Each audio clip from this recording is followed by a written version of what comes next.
Friday evening சாமியெல்லாம் கும்பிட்டு முடிச்சுட்டு கொஞ்சம் சீக்கிரமாகவே சமைக்க ஆரம்பிச்சிட்டேன். இன்றைக்கி மார்னிங்கே மஷ்ரூம் பிரியாணி மாதிரி செஞ்சுருந்தேன். சரி ஓகே, அதனால் ஈவினிங் சிம்பிளாக முடிச்சிடலான்னு சொல்லிட்டு ரசம் வச்சு காய் வதக்கிடலாம் அப்படி சொல்லிட்டு ரெடி பண்ணிகிட்டு இருந்தேன். சரி சொல்லிட்டு 2 உருளைக்கிழங்கு, ஒரு 2 கத்திரிக்காய் எடுத்து வச்சுருந்தேன். அதனால் பொடுசாக நறுக்கி எண்ணெய், கடுகு, வெங்காயம் போட்டு நல்லா வதக்கி விட்டுட்டு கத்திரிக்காய், உருளைக்கிழங்கு சுடுதண்ணியில் கழுவி எடுத்து வச்சுட்டேன். நல்லா வதக்கி ஓரளவுக்கு வெந்த வட்டி 1 கிளாஸ் தண்ணி ஊற்றி உப்பு போட்டு வேகடிச்சு எடுத்துட்டேன்.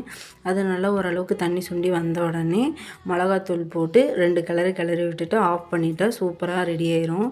அப்படியே இந்த பக்கம் ரசமும் தாளித்து விட்டுட்டேன்.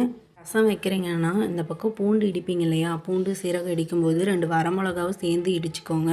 இந்த டேஸ்ட்டு சூப்பராக இருக்கும். ஒரு தடவை ட்ரை பண்ணி பாருங்கள். அது கூடவே கொத்தமல்லி தூவி இறக்கி வச்சு வடித்த சாப்பாடோட ரசம் காயெல்லாம் வச்சு சாப்பிடும்போது ரொம்பவுமே சூப்பராக இருந்துச்சு. இன்றைக்கி ஈவினிங் கொஞ்சம் சீக்கிரமாகவே சாப்பிட்டு கிச்சன் டாப்பும் க்ளீன் பண்ணி வச்சுட்டு சைட் பை சைட் பாத்திரமும் க்ளீன் பண்ணி வச்சிட்டேன்.